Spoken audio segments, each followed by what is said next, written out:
प्रेम से बोलिए श्री लक्ष्मी नारायण भगवान की जय। प्रिय दर्शकों, आज मैं आपके लिए पुत्रदा एकादशी लेकर आया हूं। यह कथा ध्यान से सुने। पौष मास के शुक्ल पक्ष की इस एकादशी का व्रत निसंतान को भी सुंदर पुत्र प्रदान करने में समर्थ है। संतान प्राप्ति और उनकी रक्षा एवं प्रगति के लिए प्रत्येक नर नारी को यह व्रत करना चाहिए। आज सुदर्शन चक्रधारी भगवान विष्णु की पूजा की जाती है। भगवान श्री कृष्ण द्वारा अब तक कहे गए वृत्तांत को सुनने के बाद धर्मराज युधिष्ठिर ने आगे पूछा, हे गोविंद, अब कृपया करके बतलाइए कि पौष शुक्ला एकादशी का क्या नाम है, इसके व्रत की विधि क्या है और कौन से देवता की पूजा की जाती है। भगवान श्री कृष्ण ने उत्तर दिया, हे राजन, इस एकादशी का नाम पुत्रदा एकादशी है। इसमें भी नारायण भगवान की पूजा की जाती है। इस चर और अचर संसार में पुत्रदा एकादशी के व्रत के समान कोई और दूसरा व्रत नहीं है। इसके पुण्य से मनुष्य तपस्वी, विद्वान और लक्ष्मीवान होता है। इसकी मैं एक कथा सुनाता हूँ, तुम ध्यान पूर्वक सुनो। भद्रावती नगरी में सुकेतुमान नाम का एक राजा राज करता था। उसके कोई पुत्र नहीं था। उसकी स्त्री का नाम शैव्य था। वह संतानहीन होने के कारण सदैव चिंतित रहा करती थी। पुत्रहीन राजा के पितर रो रो कर पिंड लेते थे और सोचा करते थे कि इसके बाद हमको कौन पिंड देगा। राजा पुत्र न होने के कारण हर समय दुखी रहता था। उसे बंधु बांधव, धन, हाथी, घोड़े, राज्य तथा वैभव आदि सभी अर्थहीन प्रतीत होते रहते थे। राजा सदैव यही विचार करता रहता कि मेरे मरने के बाद मुझको कौन पिंड देगा। बिना पुत्र के पितरों और देवताओं का ऋण कैसे चुकेगा।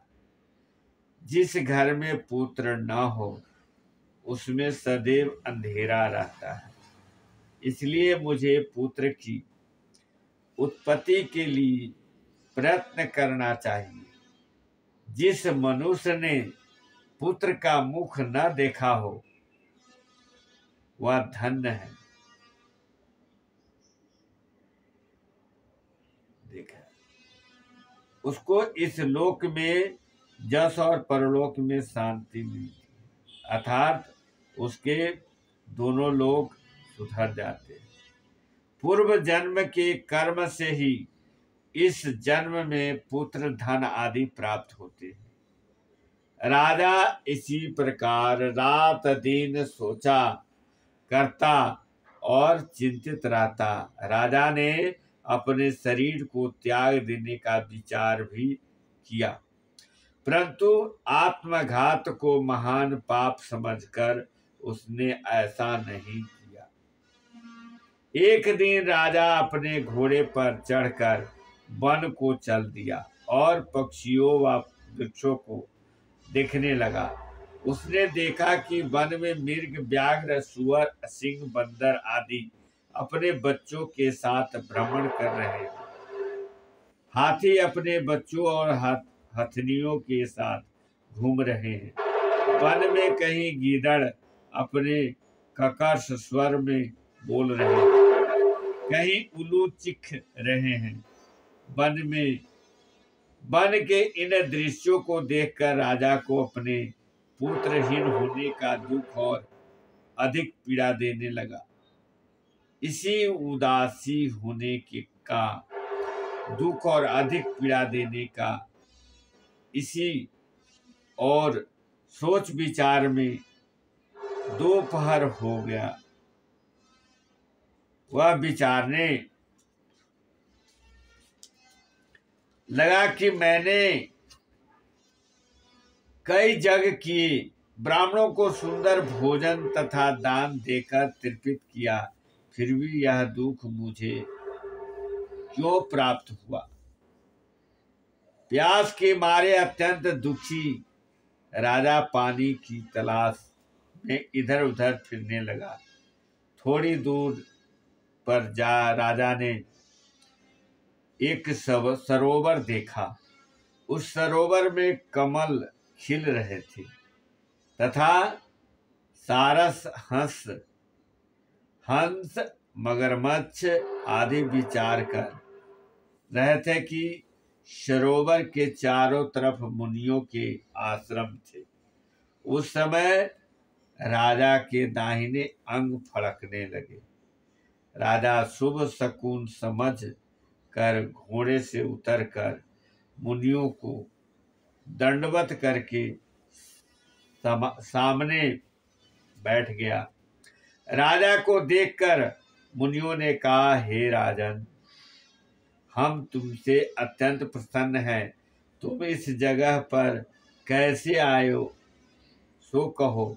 इस पर राजा ने मुनियों से उनका परिचय पूछा और फिर अपनी व्यथा कही। मुनि बोले, हे राजन, पुत्र की इच्छा करने वाले को उत्तम संतान देने वाली पुत्रदा एकादशी है। हम लोग विश्व देव और इस सरोवर पर स्नान करने आए हैं। इस सरोवर पर राजा बोला, हे मुनीश्वर, यदि आप मुझ पर प्रसन्न हो तो एक पुत्र का वरदान दीजिए। मुनि बोले, हे राजन, आज पुत्रदा एकादशी है, आप इसका व्रत करें। भगवान की कृपा से आपके अवश्य ही पुत्र होगा। मुनि के वचनों के अनुसार राजा ने उस दिन वही एकादशी का व्रत किया। वही द्वादशी को उसने व्रत का प्रणाम किया और मुनियों के प्रणाम करके अपने महल को वापस चला आया। उसी मास रानी ने गर्भ धारण किया और 9 माह के पश्चात उसके एक पुत्र पैदा हुआ, जो बड़ा होकर अत्यंत वीर तेजस्वी और प्रजापालक चक्रवर्ती सम्राट बना। भगवान श्री कृष्ण बोले, हे राजन, पुत्र प्राप्ति के लिए पुत्रदा एकादशी का व्रत करना चाहिए। इस व्रत के करने वाले यशस्वी और पितृभक्त पुत्र तो पाते ही हैं। इसके महात्म का श्रवण करने मात्र से ही मनुष्य सुंदर संतान और मोक्ष को प्राप्त करते हैं। प्रेम से बोले श्री लक्ष्मी नारायण भगवान की जय। कथा संपूर्ण हुआ।